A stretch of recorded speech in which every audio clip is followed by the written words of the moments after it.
You are live. Oh yeah. Hello, hello. It's Jeff and Ryan. We're live on the YouTube channel doing our pre-match show for the game against Southampton tomorrow. Hello, Ryan. How are you doing? Yes, you said Ryan, and it's Dan. I said Ryan. Oh my god.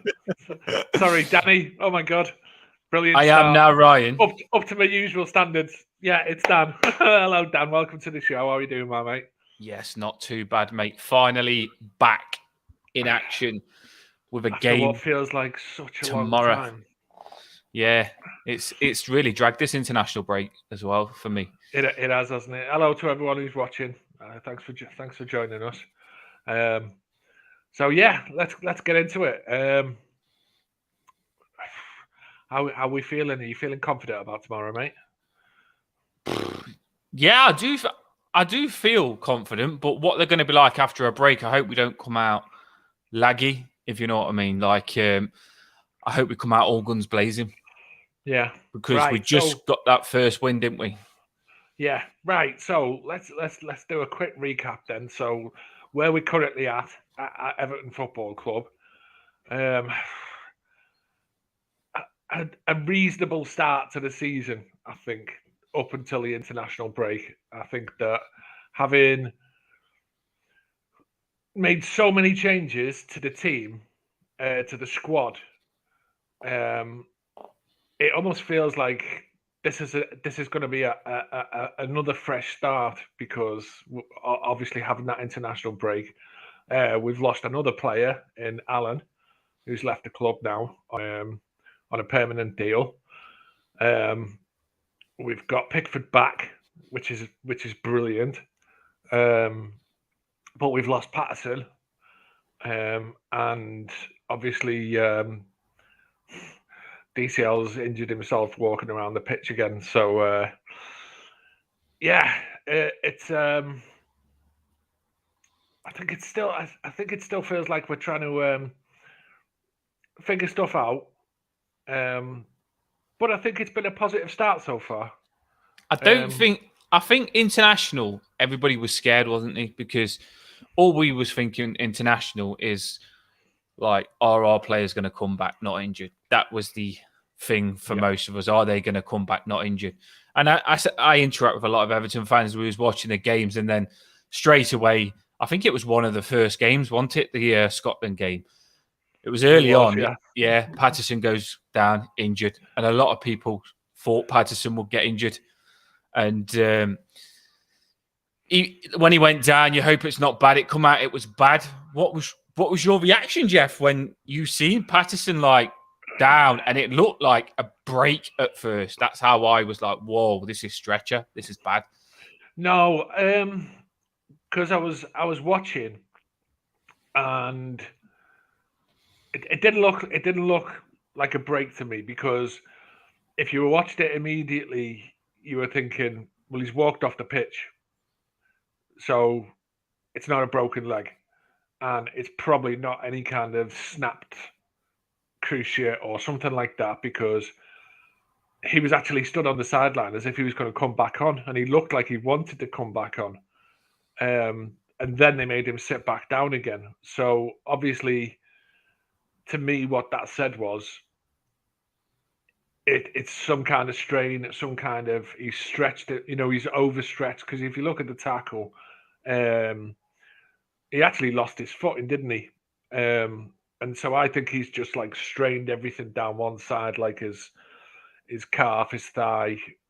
He's bent his ankle a little bit. They did say in the thing it was knee and ankle. It was two things that they was looking at, wasn't it? Which made me, I don't know what it was. Well, it's two different complete parts, the knee and the ankle. But I don't know what he did. He must have jolted his knee. Do you know? Jolted his knee as he's hurt his ankle. Yeah. So I think what he's done is he's like I said, he's just basically had a bit of an incident, and he's just twisted and he's twisted and strained everything all the way down. And so that looked to me immediately like it's going to be out for a couple of weeks, maybe 3, 4, maybe 5 weeks. But it didn't look like Seamus Coleman type situation where you were thinking he was out for the season. So it's annoying. It is annoying because he was playing well and the defense is looking really, really good. So it's annoying to lose him. But it could have been worse. It could have been worse. Well, yeah, it's so said to be it's a relief, really. 4 to 5 weeks. They've said, haven't they, or something like that. So Yeah. it's not. It's like you say, when he was so in form, frustrating, but it could have been a lot worse. He'll be back soon, and we have got Coleman, who we spoke about, Jeff, a bit earlier on, who will come in, I do believe, and just play the 4-3-3 as normal and play that position as right back and be a lot better with good players around him. Yeah. And this is the thing, is Patterson is a bit of a loss. But if you're gonna lose an important player, you want to have somebody who you can rely on, who can come in and take his place. And he's more reliable than our club captain, who's been the captain of this club for like 10 years or something. Well, he's not been captain for 10 years, but he's been a solid, reliable, dependable player for the last 10 years, more than 10 years.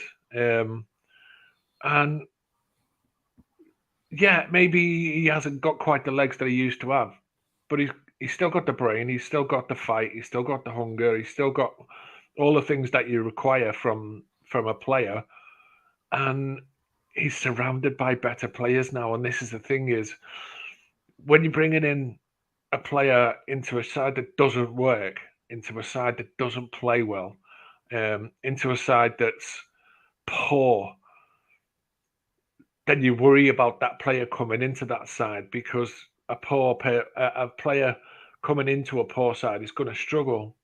But if you're coming into a side where defensively we've been strong, midfield we've been strong, teamwork and the work ethic and all the things, the basics of football that we've finally got our handle on, thanks to Frank Lampard, then someone like him coming in that situation, he's not coming in under the gun. He's not coming in under pressure. He's coming into a good side that works well together, and he'll just slot in. He'll just slot in like he hasn't been away, and so I'm not really that concerned about it. I think like you say, when the team's set up wrong and the players are not performing, everything kind of falls like dominoes, doesn't it? Like everything around it just goes downhill. Where with Coleman coming in now, he's not going to worry about the centre back struggling, or the right back in front of him not tracking back, or the centre midfield not being able to pass the ball. He can just focus on his game, playing right back, and he can just come in and do the job. So I don't think Coleman's an issue. I do think we've all got to get behind Coleman, because Lampard wants him, so we should want him. And if Lampard thinks he's good enough, then if we believe in our manager and trust in our manager, then for that reason, we've got to go with our manager. And we should also, like, and this is the one thing that's annoyed me about some of the tweets I've seen, is we should be backing him. He's our club captain. You know, the fact, the disrespect that he's got in the last week or so since this injury, you'd think we were bringing back like Umanias or something. He's not. He's a good quality, experienced Premier League player, and he's our club captain. So the idea that we're treating him as if he's some kind of has-been. He's 33. He's not like 40. So he's a good player. He's a perfectly acceptable backup to Patterson. So the disrespect to me is. I think it's just, for me, the way I see it is part of last season. And last season, a lot of players was hated because they didn't perform and they put us in a relegation battle. He hasn't played this season yet. So maybe when he gets that game under his belt and we're still a good team with Coleman in it, then the hatred for him that I should do sometimes see will die down. And he can, like you say, it is shocking because he's our captain, he's loyal, and you wouldn't get no one more Everton player-wise than Coleman. No, exactly right. There was one comment here. So we just spoke about players injured, which was Patterson. And other than that, we're all good, Jeff. Everyone's fit, and we're bang on ready. I think every player will be rearing to go because even Iwobi as well. He for his international team scored, didn't he? He looked really in form. Really good goal by Iwobi as well. He's playing well internationally. It seems that he's taking his form everywhere Iwobi is going. So he'll come in even better. If you look at across the board at the players who did go away for international duty, there were a couple of standout performances as well, especially from Garner and Gordon on the under-21s. They played really well.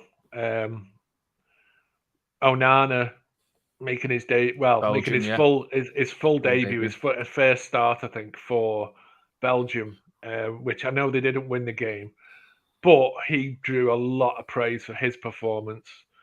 As you said, Iwobi went away, and he not did an easy really team well. to get into, is it, Belgium either? So to push into that midfield with good competition and good midfielders shows the quality that we have in him. And like you say, the England under-21s, I watched them as well, Jeff, and I thought Garner looked really, really good. The commentators were saying he needs a fitness.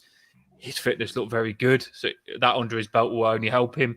His tackling was really good. He plays like Garner plays like the Garner Gay. Yeah, he plays exactly like him. He loves just sitting in front of the defense and saying, "Give me the ball," and he's always moving to be on the ball. And he loves a tackle, and he is very, very good on the ball. Probably, he gets forward as well, and you know, he brings a little bit of danger as well. So he did really well. Yeah, and then Gordon as well. He was a big part of the first 2 goals with the assists and stuff. So they both looked like they're rearing to go for Everton, didn't they? So I was really happy with watching them in the under-21s. Yeah. So basically, the worst case scenario was obviously the Patterson injury, but it's not. You know, it's a few weeks out, so it could have been a lot worse. That's, as international breaks goes, that's been quite a good one for us. You know, we've actually come through it mostly unscathed. So, but also, and I think this is important. Some of the other players who didn't go on international duty, they've had more time to train, more time to practice, more time to work on little things, like especially Mopai, Gray, players like that who will have been able to work on things like finishing and movement and interplay and stuff like that. So, is that Mabsy? Mabsy looks like he's entered the building. I don't know whether it's just going to be speaker and not video. I don't know. It looks like it's just going to be speaker, but Mabsy is coming in. Let's add him in. Hi, I'm not on camera tonight. Sorry about that, guys. But it's all right, mate. Hey, Mabs, how are you doing? Yeah, good. You? Yeah, fine. Yeah, we're just doing a bit of a recap of the international break and how we come out of it. And disaster. It's not a disaster. Well, it is. Patterson's injured, isn't he, for 5 weeks? So, you know, that's in international terms, that's not a disaster because it's a player that we can cover. We have got. But he now he's technically our de facto. Yeah. De facto, it's de facto first team now, isn't he? You know, we've got, as I say, Coleman is as a great servant that he is. I get that, but at the end of the day, you know, I think now Patterson's taking over, so it's a bit of a shame. But as I say, hopefully Coleman's got the legs. He's had plenty of rest, so yeah. Let's see. That's all I meant is in terms of, you know, we've had worse international breaks where we've come out of it losing 3 or 4 players, you know, or like in the case of players like Coleman and stuff, losing players for the whole season, etc. Yeah, so true. No, I get that. Coming through with one short-term injury is actually quite good for Everton. That's, you know, quite lucky for us. The thing is, when you've got Cody, who was training, he didn't get to play, but he was training. He could have got injured training for England. Onana could have got injured. He hasn't got injured. Iwobi went away into he could have come back with an injury. But I do get what you mean. Patterson, it is gutting, but we do have cover for him. It's 4 to 5 weeks. We all thought it was going to be a long injury like Godfrey and Holgate, but it's not. So it could have been worse. But it is frustrating on these. I get what you mean, Mabs. Yeah. It's frustrating because these international games are friendlies and they seem pointless because often you watch the international games and they are very poor.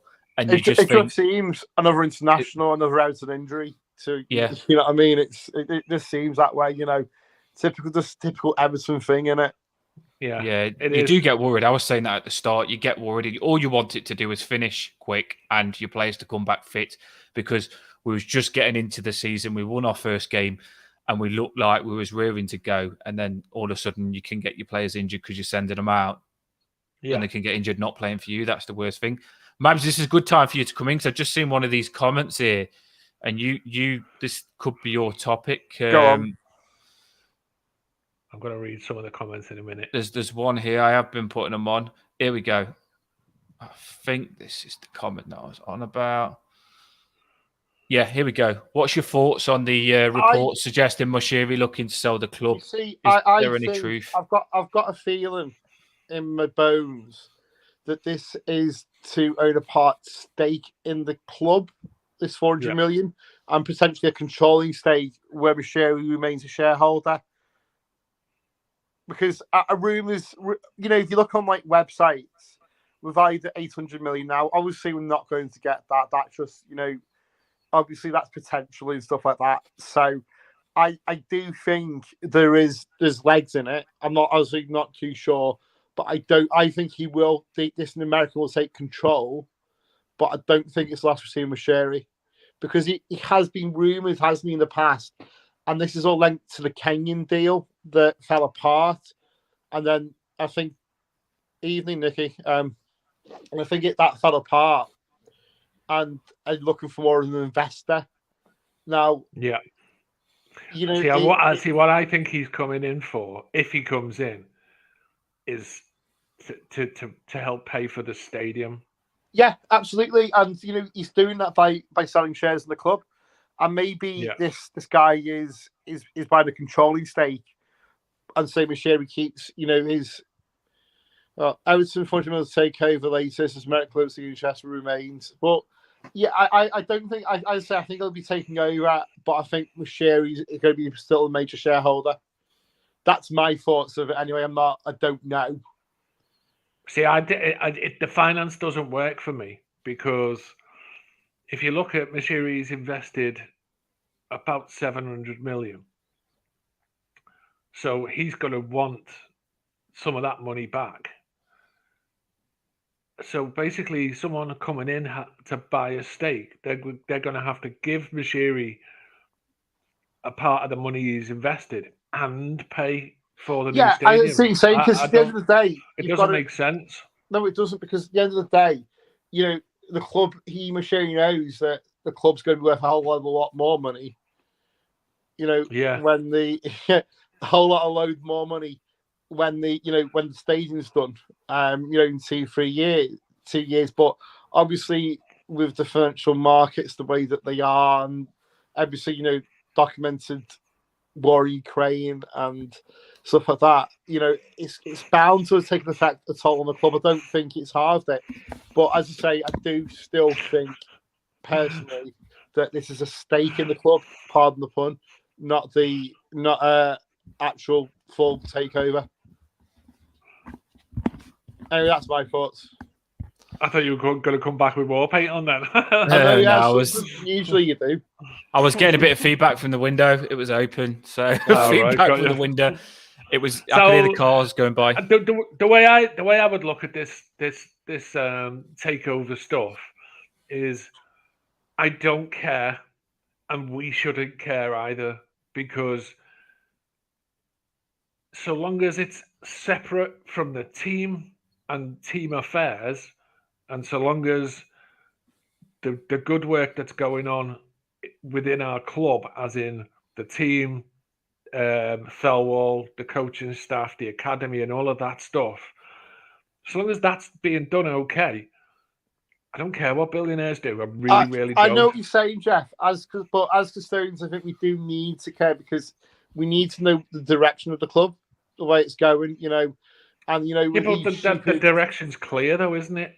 I don't know. Is it? I mean, yeah, as I say, right? Is, yeah. I'm not. As I say, regardless of Mashiri said, "Judge me at the end of the transfer window," and to be fair, fair enough. Fine. Actually, I think he has listened. And I think I was just going to say on that though, Mabsy.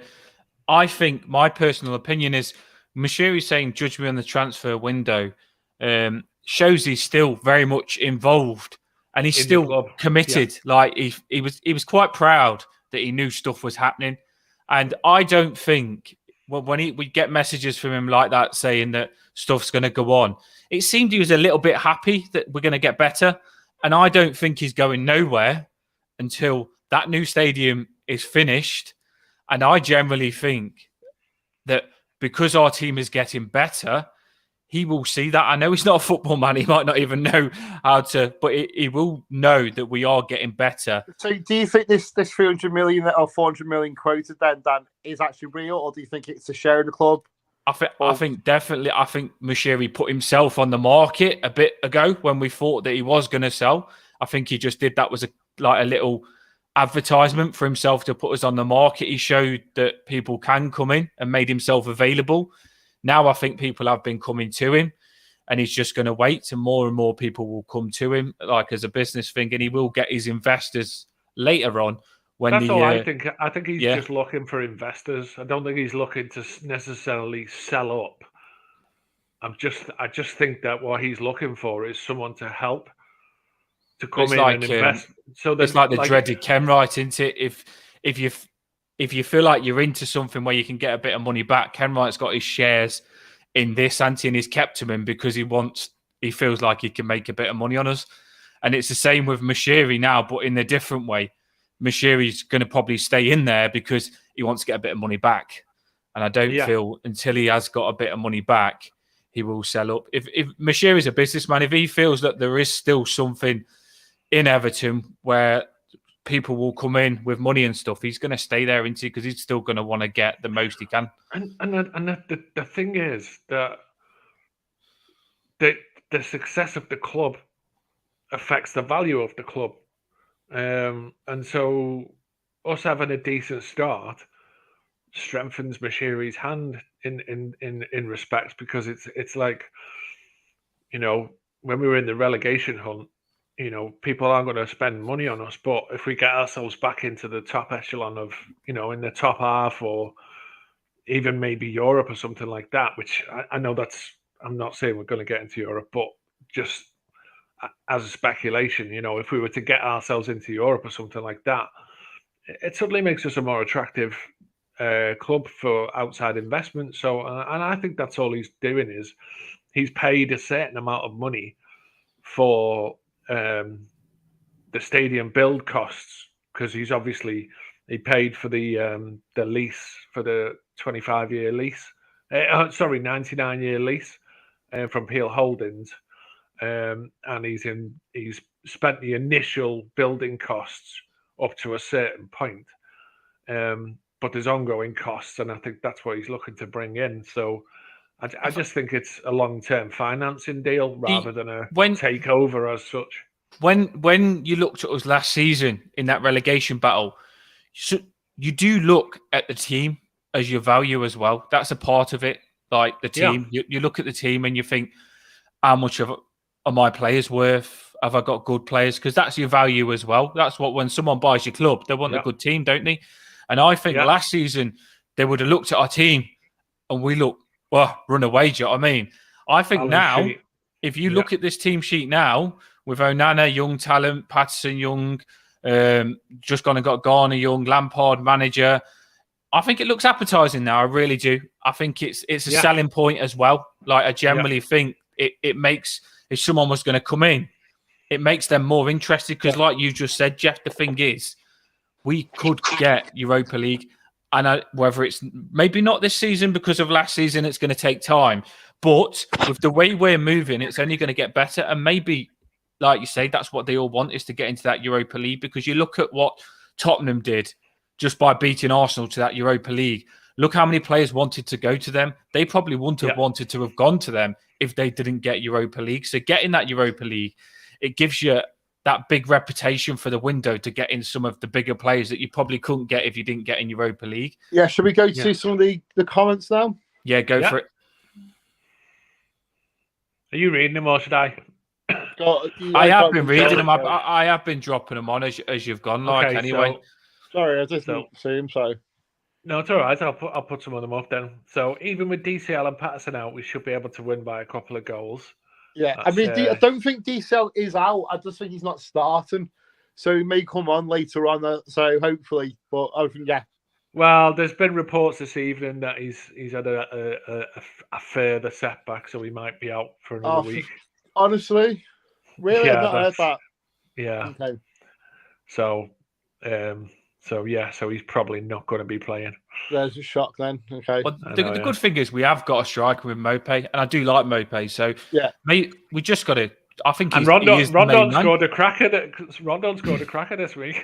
Did he? Yeah, Jason. I'm not seeing it. Get that about content, but as I say, it's just been boring, hasn't it? So I do apologise, but my back. Yeah. Is Paul? Only just joined, lads. Heard you talking about possible takeover. In my opinion, it won't be a takeover. Yeah, that's basically what. Paul. Yeah, absolutely. That's what I said, Paul, as well. Yeah. That's what we've been saying. We agree with you, Paul, on the same wavelength. It's just all. And good evening, by the way. I think sometimes you're right, Paul. I think sometimes they just like gossip, don't they? They just chuck it in there, especially with Everton. We always see them the top end and the thing is, gossip. if you actually read the reports, they like it was the Financial Times and a couple of others put up the reports that it was like, oh, Everton are in. I've got a thing about a takeover.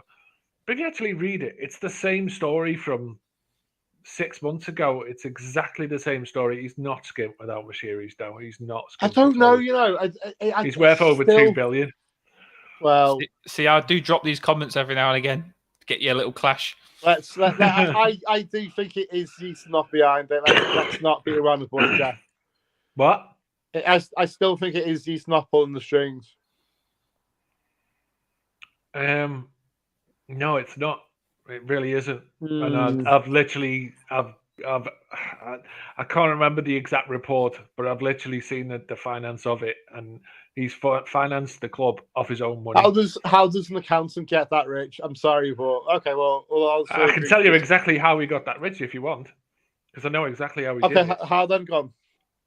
So basically, he started off as an accountant for Touche Deloitte in London, and then while he was there, he was obviously a really good accountant, and he ran a lot of international accounts. Mm-hmm. That's when he came into Mashiri's area of influence. Usmanov's area of influence. So then he started doing work for Mashiri, and then he went.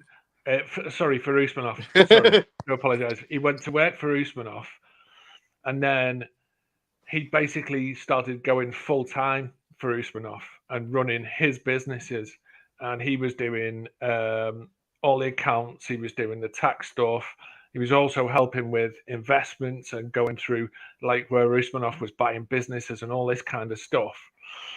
And he did such a great job of doing that Usmanov actually gave Mashiri a 5% stake in USM.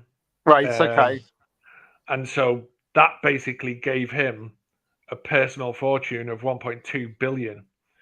And then since he actually bought the club, his personal wealth has actually doubled. Have you not forgotten, Jeff, about also both of them being involved in Arsenal and him giving shares to it doesn't make sense. Shares. It doesn't. You can't say. But like I said, I'm not saying he's not involved or an influence because he was helping through back channels with like the USM sponsorship deals and the Megaphone so you can't say he's not. He's a self-made millionaire when he was given a slice of the given 1.2 billion or whatever. I know, but the point is he was given it. and it is but, on paper. But as I say, so he is but worth you said that he's money. earned it. Well, he hasn't really, has he? He was giving it, and Well, no, he has probably earned it. when you give someone 1.2 billion, that probably does come with some conditions. Right, but the fact remains is that he did earn it through making basically, if you go and work for a billionaire, and through your work and your direct work for that billionaire, you turn what was something like about a 6 or 7 billion fortune into like a 30 billion fortune. You're going to get a payback from that, and that's what he got. So okay, well, he got a percentage of shares, and that's the value of those shares went up. And then he's invested in stuff outside of that, and he used the money from selling the shares in Arsenal to buy Everton. And then since then, he's done rights issues, and he's used his own personal wealth to actually invest in Everton Football Club. And then obviously he's done deals on the sponsorship deals with Usmanov, and that's how they were bringing back channel money in. So the direct line to Usmanov doesn't exist from Everton Football Club's point of view. And if you go through Company's House and the paperwork and all that stuff, he owns the club. It's of not course it does. Of course it does. But as I say, I think we're moving away from the point here. Let's get away from that, Jeff. I think we'll agree to disagree on that one. We'll never agree, Dan, will we? It's one of them. It's one of them. Isn't it? I think everyone's got an opinion on Moshiri financially, and no one actually knows. So you'll only if your opinion isn't necessarily wrong or right. I'm not saying that. As I say, I think it's one of them. I think we'll have to agree to disagree on that one because it is what it is. Everyone's as you said, Dan. Everyone's entitled to their own opinion, and that's absolutely not a problem. Fair enough. Yeah. Sorry, Jeff. Don't mean to. Still mate. That's all right. Sounds like every other rich bastard, Moshiri. Yeah. Yeah. Pretty much. Which is why I said, so long as on my next topic, I was gonna hit with that we was gonna talk about was completely gone off my head now. What was the other? Something to do with football? Yeah, it is completely. It was completely to do with football, but it was your debate. It got me. It made my brain go completely clear. Fucking hell, it was not that bad, was it? No, it wasn't that bad. That was mine, and that was. If I got involved, it'd be twice as bad. But I was thinking. Forgot the other big part that I was just going to say, and as someone was saying it in the comments. Well, I'll just go into a comment. I think it was, however, Pete Macker says, however he got his dough, he's obviously a piss poor businessman because he's rather look up like Joe wasting millions on Deadwood. Well, yeah, I got it. Light bulb. There we go. I got it. Yeah. I knew it would come back, but when I was under pressure, it was just going further and further away from my head. First of all, we'll talk about this, but I've got the other and I won't let it go this time. But it was just as someone just said, good to see you lot back. Social media is not good at the minute and they're keeping off it. The good thing about this channel is, one thing I will say is that you get to write what you want and that's it. What you say is there and you can say whatever you want and it's fine. You don't get that much clash in the comments and we say what we want and it's no clash of what people think. And that's why this channel is quite good. It's a bit less drama than on Twitter or on Facebook and stuff like that. So that I do get where you're coming from because I've seen spaces go down now and a lot of clash on stuff like that. And I think the channels are going to peak back up a little bit. These channels are because people prefer them. And on the other note, I was going to say is the one that I was. Go on. It's me to go on. You're trying to catch up with comments. Yeah. To be fair, though, we have got to start getting on to the preview of the Southampton game in a minute. Yeah, would be a good idea potentially. What happened to Mike's face? Is it too much time in Benidorm?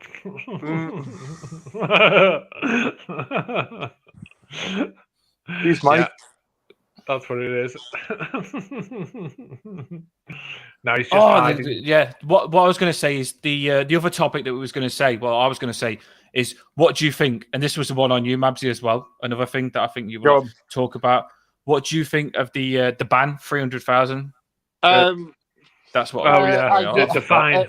Yeah, that's what went what off my head. Everyone's going on about, well, why is Forest and why is City not being charged? Apparently, the reason is that the other two clubs, there's legal actions going on, so they can't comment on it until the legal action's gone because it might prejudice the case. And I think that's why, again, Cristiano Ronaldo's only just been now charged after the criminal investigation's been concluded.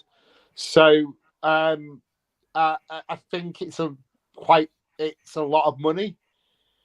Don't get me wrong, as I say, it was great to see. I didn't go on the pitch myself.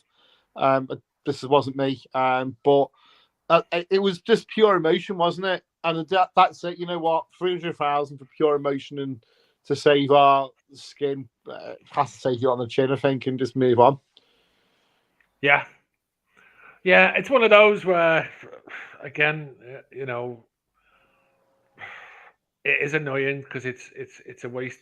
It's a waste of club resources in terms of money. But you can't do anything about it, and it's not going to end my world. It's not like... Yeah. That's what I said to you, Jeff, that I've changed my mind on now, because at first I was like, they've gone hard on us there.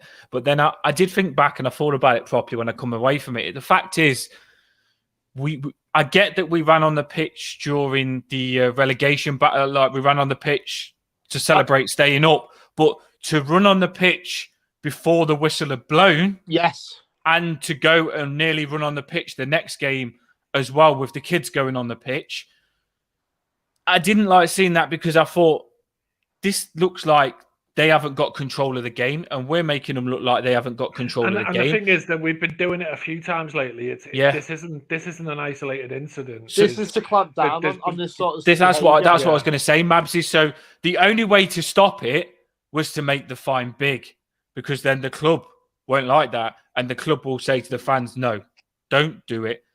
We ain't going to pay this all the time. Otherwise, it's going to mess us up financially." So it will put a stop to it. So it is what it is. They needed to do that. They needed to go big on it. I mean, even like the women's football game that was on the women's derby, there was pitch invaders on that as well. And it's ridiculous. It's getting out of hand now. There's too many people doing it, and they're doing it just for attention. Really, it's not. It's It does need to get sorted because it's been getting more and more and more the last couple of years. Because I think people didn't clamp down on it hard enough,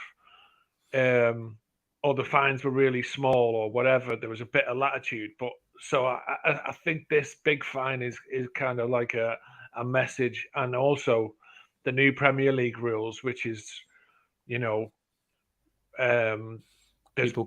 dropping comments on this as well. They're also the response is that the prices on the is ridiculous, and I just said it is a big fine, but to put a stop to it, they have to kind of do a big fine. But I do get why you all are fuming, because someone just said about see the comment here. Look,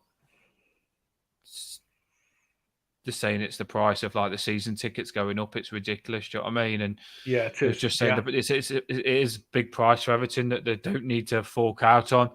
But someone's just said, "Now I agree with you, Dan." It just. But you know what though? That sort of passion, it was just. I know it's wrong, but it was just a passion, wasn't it? Knowing that we were safe. I think this season that we had, and everything like that. I'm not excusing it or whatever. I'm not condoning it either or anything. I'm just saying it just showed raw passion of what this club means to every single one of us. It was amazing to see. I'm just happy that I do. When I think back at the time, I was bricking it because I thought, I hope we don't get deducted 3 points for running on the pitch before the whistle's even been blown. And the fact we got away with a point deduction, which could have probably have got us relegated if we got it there and then, that it would have put pressure on us more. The fact we got away with the point deduction and we got a fine, I think I'll gladly accept the fine than the point deduction that could have massively bugged us up. Okay. Right. Should we actually go on to talk about Southampton now, shall we? Yeah, we just covered bits and bobs before because obviously there's been a little break and we wanted to cover the build-up. We didn't release stuff every day. We just waited and then tried to put it all into this. To be fair, it's all happened today, hasn't it? Really, all the past few days. So it's been quiet and then done. So yeah, I agree with you. There's like you say, there's a lot come out in the last couple of days about the Moshiri. Just a little rumor today. And then the fine has come out today as well. They just like to release it all before we have a game, don't they? That's what it seems like. Have we actually mentioned Alan going, or have you covered that? The what, sorry? Alan going. We didn't even say anything about Alan going. Only briefly, I did mention it before that Alan's gone to Dubai, wasn't it, I think? Yeah, to someone in Dubai, again, nominal fee, but it's just wages off the balance. It's wages off the sheet. I'm not bothered. He's not going to be missed. I just think that what annoys me, I think, with regards to it, is that we just don't seem to get any fees from these clubs. No, I know, but that's basically it's just frustrating. That's basically a legacy of the mismanagement of the last few years.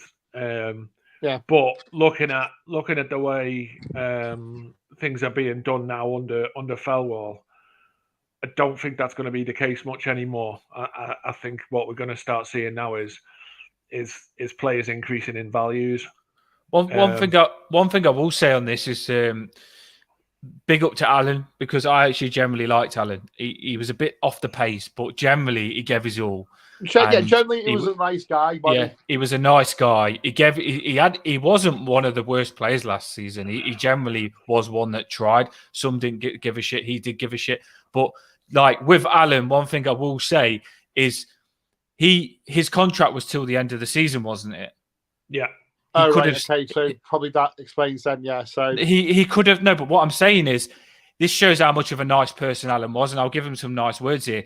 He could have done a Delph and a Tujan and sat on his contract on a good wage or whatever and just said, I'm not moving. Yeah. I'll see my contract out. Yeah. He didn't. He did what we wanted. He took his wage off Everton's books for Everton and helped us out. And not many players would do that. I think we actually got a fee for him as well. As I say, I've got no animosity towards Alan. Wish him good luck in the future, and happy days. Here's this as well. Look, Charles. Yeah, that's right. Thanks, Charles. I was just saying that. Yeah, we did actually get a fee for him as well. But how much did we get? Charles Stevenson, do you know how much? Because we come in with information, but you might know more than us. We did get told it was only a rumour, Mabsy. And it's someone that sometimes gets stuff right and wrong, 50-50. We got told 10 to 15 million, but we didn't believe it. If that's the case, then that's a cracking deal for a player with, 6, 7, 8 months on his contract. I don't think that's probably likely. I don't think that's likely. To me, my opinions on Alan, he's one of the most disappointing signings I can remember. And the only reason I'm saying that is because I had such a high expectation for him, because I loved him in Italy. I thought he was a cracking player, and I thought he was going to be like a monster for us. I thought he was going to be running the show in midfield. And then when I saw him play, it was slow. Didn't progress the ball much. Passing wasn't great. Got caught out of position all the time, because he went running and then got skinned and got left, and he was caught out of position so many times.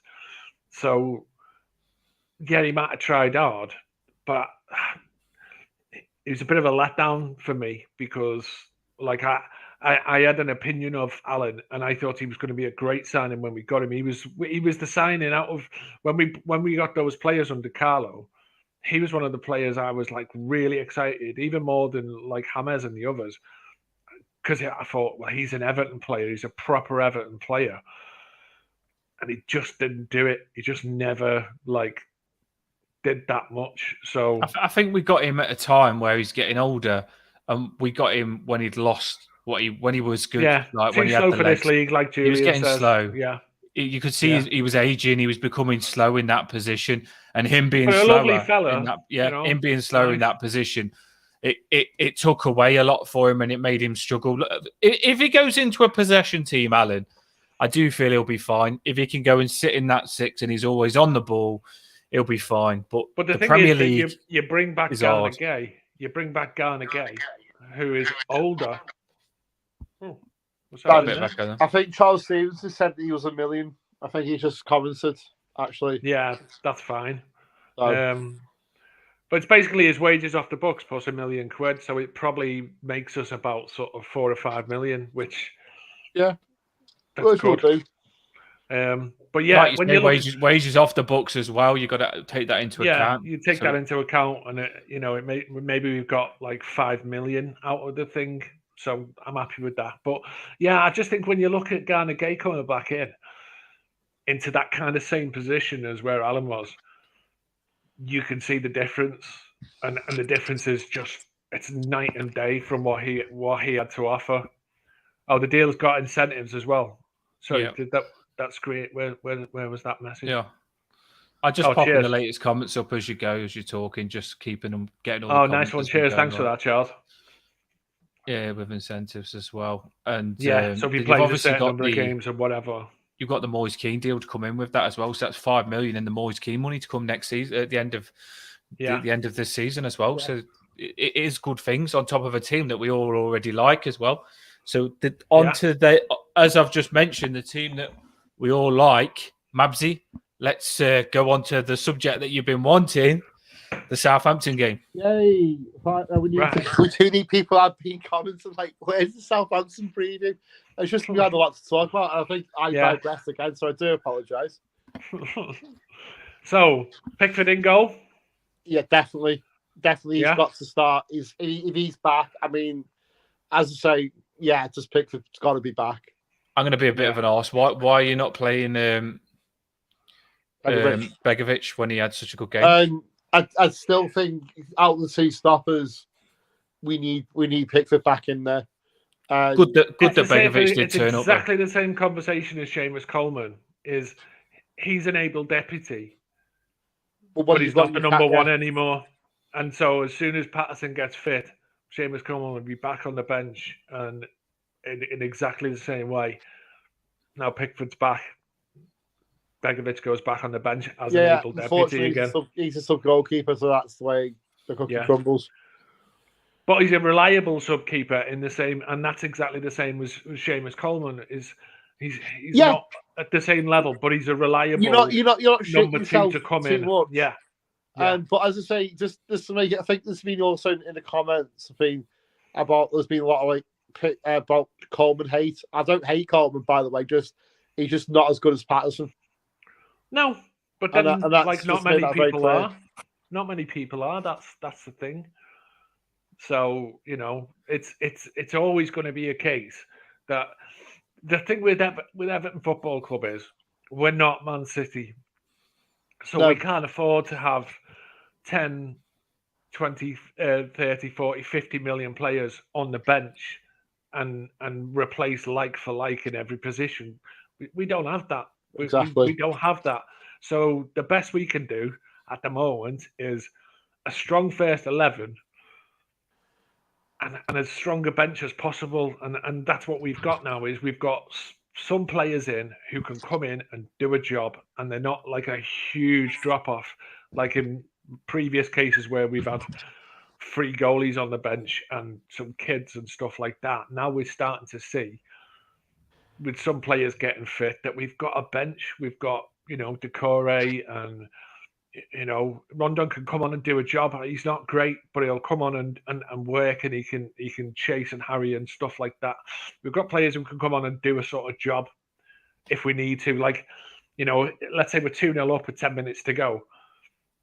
Yeah, you can take more pay off and let Rondon run around for 10 minutes and give the lad a rest, and that's what having a better squad means, that we can put games to bed, and then we can maybe bring on some of these players like Tom Davies and James Garner and players now who are going to be regulars on the bench. We can bring them on and make some changes and close a game out without panicking that we're bringing on a load of crap. We're actually not. We're bringing on some decent players, and so that's there you go, 4 million a year. So so what, Fellow's done a cracking job, hasn't he?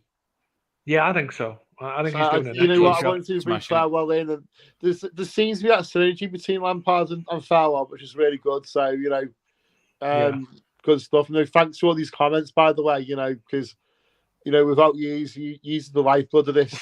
To be honest, of this channel, we wouldn't have 10 minutes to think about, really, would we? No.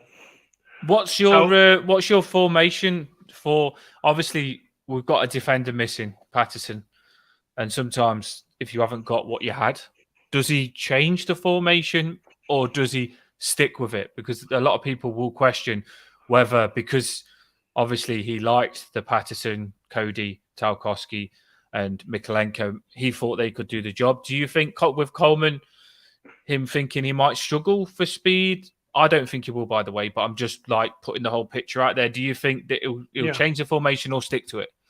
I think the same starting 11. The only two changes, obviously, Coleman in for Patterson, and your boy Pickford back. But I don't see the reason why you would change a winning team, because that's what we were after. We won the last game, and we're a team that's undefeated in 6 games. Is it now? Including 6 games, the cup? yeah, it is 6 games, and we won a last as well. So and the best defensive record in the league for a team that's or one second best or whatever it is. So why would you change it for just one player? I wouldn't see that being a sensible move. So you're going exactly. To be fair, I can't really disagree with you. I probably would go the exact same team, like you say, replace Pickford and probably put Coleman in there right back.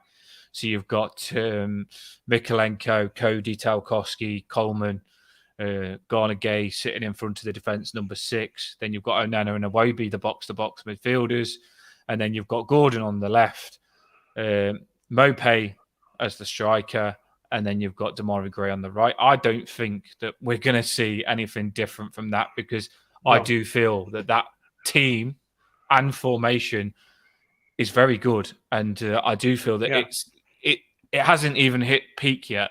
We've only seen that team and formation at about 60-70%. When it gets going, I do feel we're going to thump someone. I really do, when it clicks, I think. And Southampton could be the team. They're a hard team. Fair, Southampton's a funny one, isn't he? Yeah, they're hard, Babsy, because it's you've probably been there loads because you travel around absolutely everywhere. What's the ground like? Is it a hard? Because it seems when they go there, it seems that sometimes we're half asleep. Is it a long travel and a hard ground to play at? Well, it's 5-6 hour journey. There's not what I mean. To be fair, not a happy hunting ground. Quite close to the city centre, actually. So, it's walking distance. I'll admit, one of the last times I went was just before COVID, and I flew. I flew from Manchester to Southampton. Have I been since? I don't know. I can't remember if I've been since, but no, I flew. And Southampton's a very nice little city. There's a few good bars where they're quite away friendly in Southampton. Some pubs are very away fans, but these are very. It's like that's it. Although the area where the ground is an absolute hole. It's a scruffy little hole. Yeah, it is, but it's walkable into town. That's the thing. Area, so that's it. So it doesn't need to be. You're out. I think it's like a 10-20 minute walk, and then you buy quite literally near a train station. Oh well, Mabsy. Put that up for you, Mabsy. No, I'll caveat why I flew, right? He actually, Mabsy, you actually meant you flew there like Superman with a cape? Yeah, absolutely. No, so just to caveat why I took a plane was because my mate's wedding was on the Friday night. Okay, we played Saturday at 3 p.m. So the only way that I was getting from Cumbria to Southampton was to drive, basically get up at 6 o'clock in the morning, drive all the way to Manchester. Do you have a private jet? No, I didn't have a private jet. It was Flybe. However, half the Everton, Snods was on there. Darren was on the flight on the way back. Oh, it's just said they're only passenger on board. It was like I had a good chat with them all, and basically half the plane was just Everton officials. And it was jacuzzi in the plane as well, Mabsy. What? Jacuzzi in the plane as well. No, not at all, mate. It was a twin prop. Oh, you are loving life. You are, Mabsy. You know what, you work hard, play hard. The Southampton, the Everton squad had came from the private terminal, and you could see their plane while you were in departures. But it was good because I was in departures, like just getting a burger, and then Dan just came, tapped me on the shoulder. He goes, "Great win today, wasn't it, son?" I was like, "Oh yes, Darren, it was." Proper have a chat with him. He's proper, and then they're getting a few drinks in the bar. So it was a good. I would recommend it. Try once in a away game, but yeah, it was the only way I was getting there. To be honest with you, it wasn't because I couldn't be bothered getting the coach. It was just because I couldn't get the coach. We'll let you off this one time. Fair enough. We completely understand it. You yeah, but as I say, Southampton. You know, the town city centre's great, good drinking venues, and there's a buzz there. Well, someone just put here now in the Southampton game. Let me just drop this comment. The midfield is key in the battle in this game. In their opinion, they've said it's who they got centre midfield. It's Prowse and can't remember who the other one is. They've got a young lad that they just signed, and I can't remember his name. Let me just. I've got. They had that Romeo or something like that as well, didn't they? I don't know. No, he's gone now. Has he gone? Yeah. Also, this. Do you know what though? I'm not even. Right, I don't want to get ahead of myself. Dalio, right? I think Romeo's injured. Dalio is one of the ones who'll play. I think you're looking at Adams, Armstrong, Ward-Prowse, Redmond. The fullbacks, Periho and Walker-Peters, is it?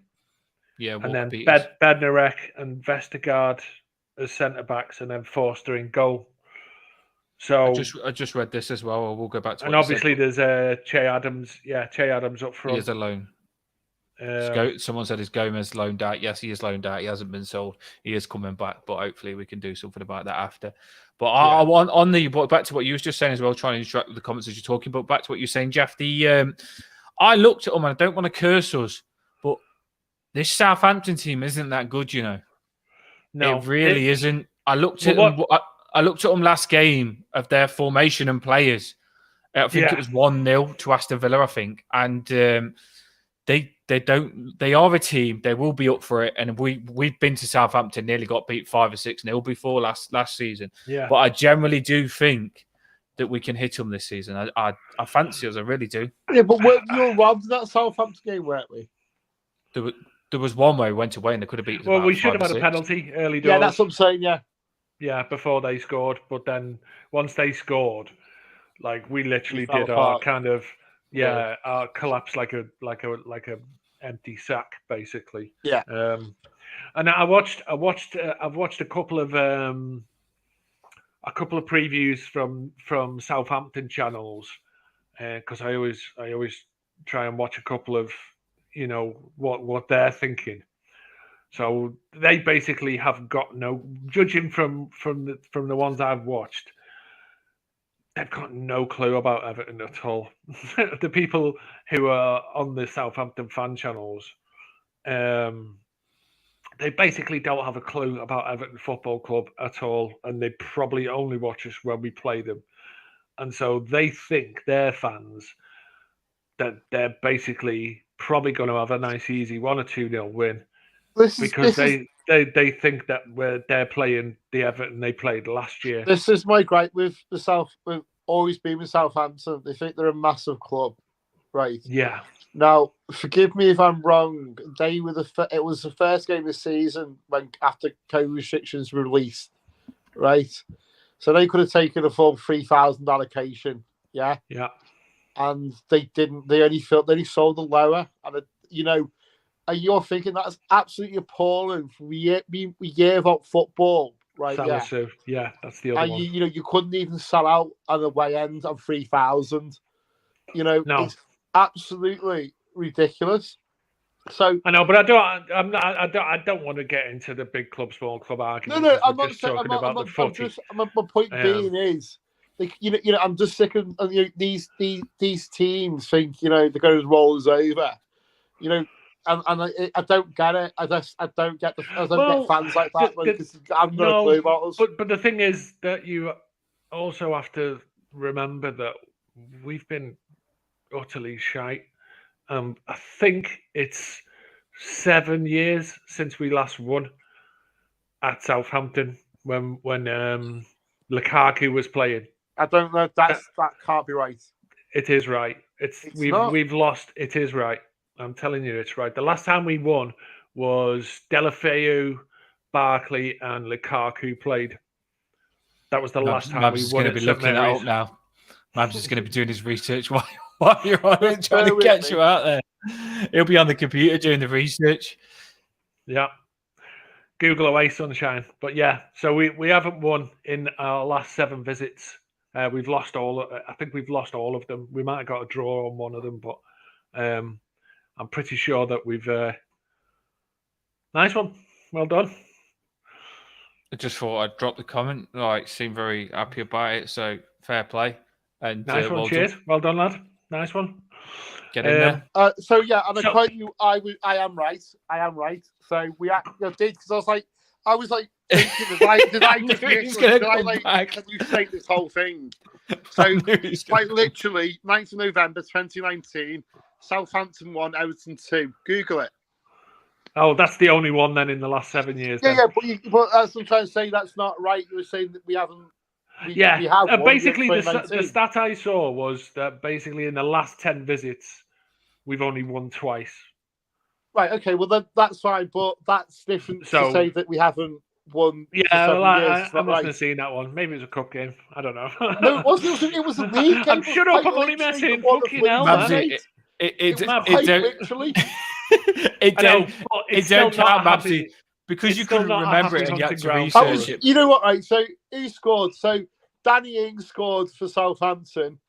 Davis Richarlison scored for us. Yeah. Was that with the 0 crowds?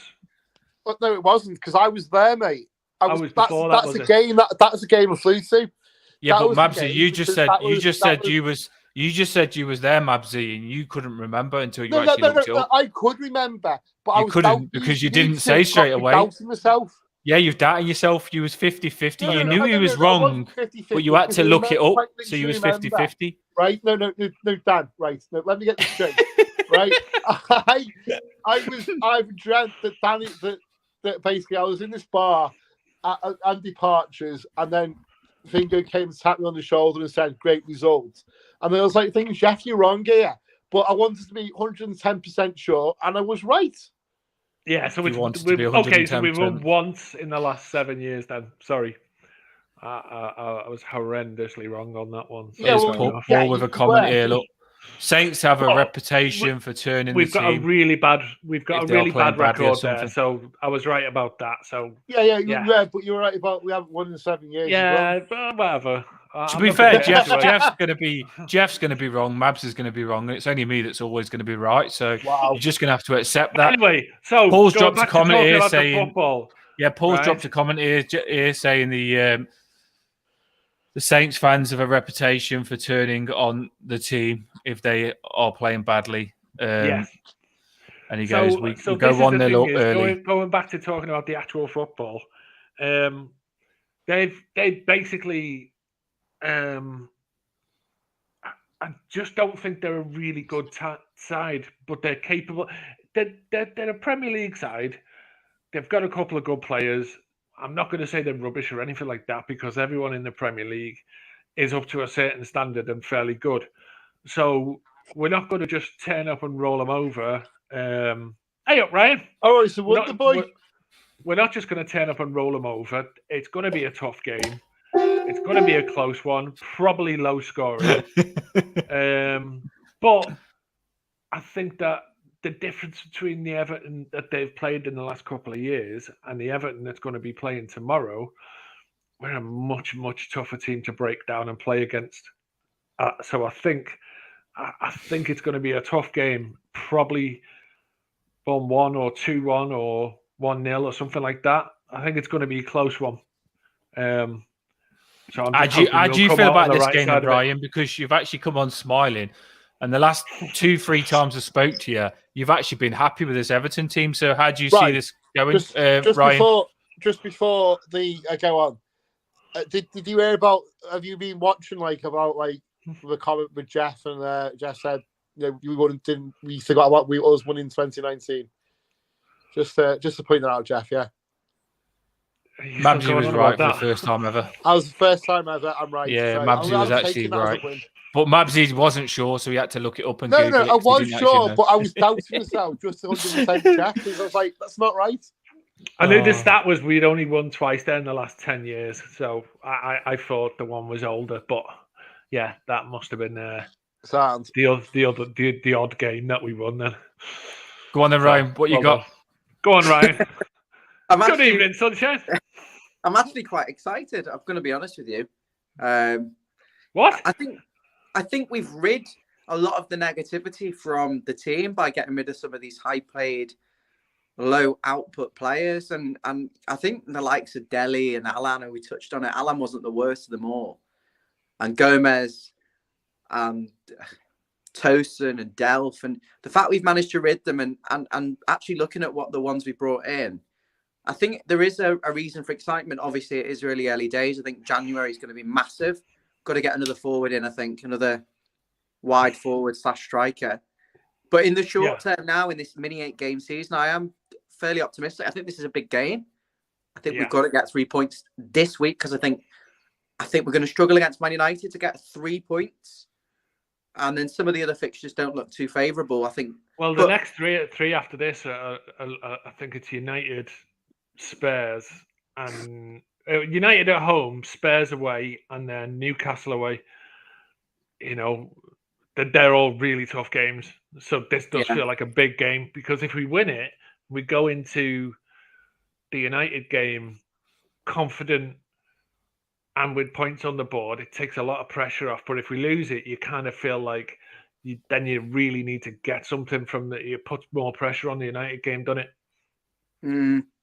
Well, I think we've got to go for the 3 points against Southampton. I think they're there for the take. Yeah. We go there and we bottle it, to be honest. I don't think they're that good. I think we just kind of crumble. It doesn't even look like that much of an atmospheric stadium, and they're not that good. I think we've got to go for 3 points. And you'd say you'd take a point away at Newcastle and at home to Man United. Just keep us ticking along. It's massive for momentum as well, though, because if we do beat Southampton, you've got that. You've won the last 2 games, and then you go into that Man United game where, like you said, you could draw it, but you could even win it, and then your form gets going because then you beat 3 teams. Then if it goes like that, you've been unbeaten since the second game of the season as well. The unbeaten run's great. I think the thing that excites me a little bit actually is that I think Lampard is now saying 4-3-3. That's my system because I've got 6 midfielders now that I can pick from. Yeah, I think Doucouré and James Garner will give him food for thought. Although I think the 3 will pick themselves until one of the wingers gets injured and Iwobi is pushed out wide. I think that's how it'll pan, and I like that. Yeah, we've got the most balance, and you know what? Patterson being injured doesn't worry me because I think Coleman can come in. Now this team is actually settled and's got a way of playing. Instead of this higgledy-piggledy system where no one knows what's happening and you've got round pegs and square holes, people not doing their jobs properly. And all it takes is one person not to function well for the entire team to look out of place. I think now that Coleman could just come in and be like, I've got 2 solid centre-backs behind me, a keeper I can trust, and I've got 3 midfielders who are going to run. I can get forward. I can have an impact. So I'm not worried about Patterson being injured. The same with Calvert-Lewin. I would rather have a fit Calvert-Lewin than not because I think he changes the entire balance of the team in the aspect of you can cross it and he will get on the end of it. He's a target man. He'll give defenders a nightmare. But actually, Neil Maupay's pressing mobility and his finishing in that last game has shown that, all right, fine. If Calvert-Lewin's not If sorry, my phone's going, and I do have to go to work in a minute. I've got a gig. I'm playing saxophone at the Broadway Suites in Broad Green. Not in Broad Green. I'm playing the guitar as well on my show. So I do have to go in a second. But I think I think Neil Maupay and Coleman, I think they'll be fine, and I'm not worried about injuries now. I think the only place we're probably quite vulnerable is if one of the two wingers gets injured, because I think you lose Iwobi. I think you lose what Iwobi brings. But yeah, I'm positive, and I think we'll win 2-1 tomorrow. I think we might even nick a 1-0 and shut them up and do it. So yeah, I'm happy. And lads, enjoy the stream. I'm gonna watch back later. Nice one. I'm off. Have a nice night. See you right. Catch you later. Have a good night, Ryan. Yeah. Bye, Jeff. Take care. Bye. Have a good night. See you later. Do you know what though? If you've got Ryan that positive, things must be better and good, because he's even just said then straight, and it's nice to see him because he was getting stressed a lot last season with the Everton that we had. Fair play, I can see why, but he's even just said there, Coleman coming in, it's not a problem. He's happy about it, and he said Maupay as well. He's kind of.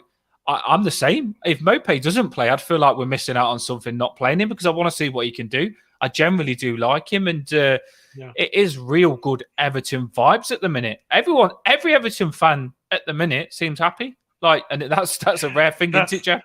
That's the thing that's so weird about us at the minute is that you look like, I've heard people say, "Oh, spaces are a bit quiet at the minute," and it's like, well, yeah, because nothing's wrong. Yeah. In Everton terms, it's like I've done a couple of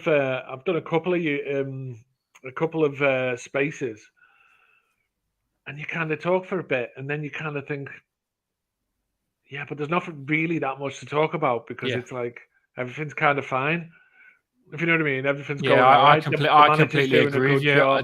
The fact is, with everything being so bad last season, there was so much to moan about. There was spaces being done every day, and everyone was stressed every day. And it wasn't nice, to be fair. It was nice that we all got to talk, but it wasn't nice that everyone was so stressed. But this season, because everyone's relaxed, generally, like you said, Jeff, there's nothing to talk about. All it is, can we have the next game, please? Can we have the next game, please? What are we going to do? Yeah. We want to see what's going to happen, because we look like something that is growing into something nice, and it's just nice to watch it grow. And the thing is, it's one of those where that doesn't guarantee that we're going to win.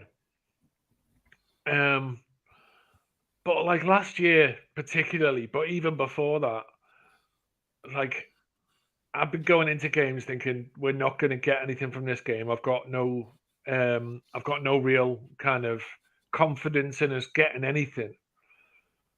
Whereas now I'm going into every game thinking we can win it, 100%. And we're not going to. Obviously, we're not going to win every game, because it just doesn't work like that. But I kind of feel like we're going to compete for every single game, and we're going to win our fair share and do all right. And it takes all the pressure off in the situations, because you know that when you turn up to the match, you know you're going to see a level of performance and a level of fight and a level of quality even from the players, that they're going to give 100%. They're going to work hard. Their passing's going to be good. They're not going to be making a huge number of mistakes. And then if you get beat and you give your best, you can take that because you're not giving the game away through being awful. Sometimes you just get beat. That's football, and that's fair enough. But if you've given your best and you've played well and you've done all kinds, and you're on the wrong end of a one goal defeat or whatever, you can take that, because there's still positives. Like, you've defended well, you've played well, you've done some good things, you've worked your ass off. The players are walking off the pitch tired, sweated through their shirt because they've worked and put a shift in. You can hold your head up for that, can't you? I completely agree with you. Yeah. Someone just said here on the comments, lineups, tactic and formation. We've already said just a minute ago, if you missed it, that we think that it's going to basically be the same 4-3-3, and Coleman in for the Patterson and Pickford in. Other than that, it's going to not be a change team from last game. Before we shut this off, I was just going to say to you now, we'll end this on this because I think we've kind of hit every subject. Before we shut it off, Jeff, me and Jeff has agreed, and someone else from the channel, maybe if they want to jump on, because it's away and not everyone's going to be going to the game, we will do a 15-minute before they reveal the lineup as on the channel. We'll go live 15 minutes before. Jeff, do you think go live 15 minutes before we get the lineup and then talk about the lineup like we did last time? So we will be doing that to whoever's listening now. So about it's a 3 o'clocker in it. So quarter to two until like an hour before. 2. So 1:45. We'll do 1:45 for about half an hour, and then we'll do that. Was we going to do scores? What we think the scores are going to be? I'm seeing some scores coming now. What do you think the score is going to be before we end it? Drop some comments 2-0 now. 2-0 Labs a nice 8. Mabsy, someone agrees with you there. So straight in there with a 2-0. You're on a roll today. 2-0 Everton, everything Everton. You are on a roll, Mabsy.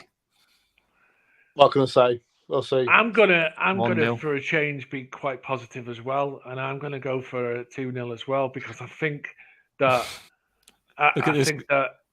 Go on. This comment get here. The face paint on Dan. Yeah, get the face paint on Dan. I'm not doing it this time. I think if we keep a clean sheet, I think we are capable of creating chances, and I just don't think Southampton are that good defensively. They looked really bad against. Paul agrees. Southampton and Wolves. Southampton and Wolves. They lost their last 2 away games, and they weren't good. They really weren't good. So if we can keep them quiet, like our midfield's going to boss this. They are going to boss this. I'm going to hit you with a score here. I'm going to go and put a bet on it now because it's a wild one. Oh God! Oh no! Yeah, I've just thought about it now, and I'm going to put a bet on it. So see what happens. 4-1 Everton. 4-1. 4-1. Yeah. I just said to you earlier on, I do think there's going to be a flood of goals for Everton. We haven't had that good game where do you know where you give them a little spanking? We haven't had that game yet. We've been good, but we haven't had that game where everything goes in. And I do feel this could be the one. 4-1 I'm going for. Wow. Well, we'll see. Said 3-1. Obviously there's a good chance that I'll be wrong. Dan's back in it. Yeah, you know me. But having said that, I would still take a scruffy 1-0 if that was all we got. I think we can do better. But if we walk away with a point, with 3 points at the end of the game, however we do it, I'm happy. I don't mind. I just want to see us though. One thing I will say is, and it does my head in about us at the minute, I want us to get 1-0 up this time and go get the next goal, push for the next goal. Don't sit back on 1-0 because that stresses me out. Any team can, if you sit back on 1-0, it gives them possession and any team can catch you out, even if they played awful all game. I don't want to see that. If we go 1-0 up and they've got to come at us and the pressure's on them, I want us to thrive and catch them out on the counter-attack and go 2 and go 3 and let's just kill the game off because it can't be close, Jeff. If you play better for the whole 80 minutes, Jeff, and you've deserved to be more than 1-0, why should you let them have 10 minutes of full attack on you? You shouldn't do that. That's my opinion anyway. Yeah, no, I agree. And I think this is another game. This is one of those games where first goal, I mean, in the Premier League these days anyway, but first goal is vital. If we get the first goal, like Mabsy said, that they're quite fickle and weak. Their fans, they do have a tendency to turn on the team, and they're not big characters. A lot of them are not big characters, and I think they've also got quite a few young players. Because they did a lot of business in the summer, and so there's a lot of inexperience in the squad at Southampton. So, I think if we can get on top in midfield and get a goal and go ahead, I think we could put them to the sword. I really do. Yeah, I completely agree with you. I can't wait for it, to be fair. I'm really, really excited. It's going to be a buzz, isn't it? It generally is. Right, so I'm going to end this, if I can end it, and I'm going to try and play the... Do you know how to play the outro music, do you? No, I just tried. I thought I was getting good then. I just tried to. Fucking hell. Do you know how to do it, Mabsy? No. I've got a clue. Yeah, well, you can't say anything then, can you? No, I can't. There you go. I will. I'm getting better. I've had all the comments up, so I'll have the intro at the start of the intro. That's my challenge to ask Ryan how to do that. But thanks for now, everybody. Thanks for tuning in. Thanks everyone for joining. Yeah, like and subscribe. We haven't said it that much, but do like and subscribe. And we will be here tomorrow for the team news show. Quarter to two. Yeah, there you go. See you later. Nice one. Thanks, everyone.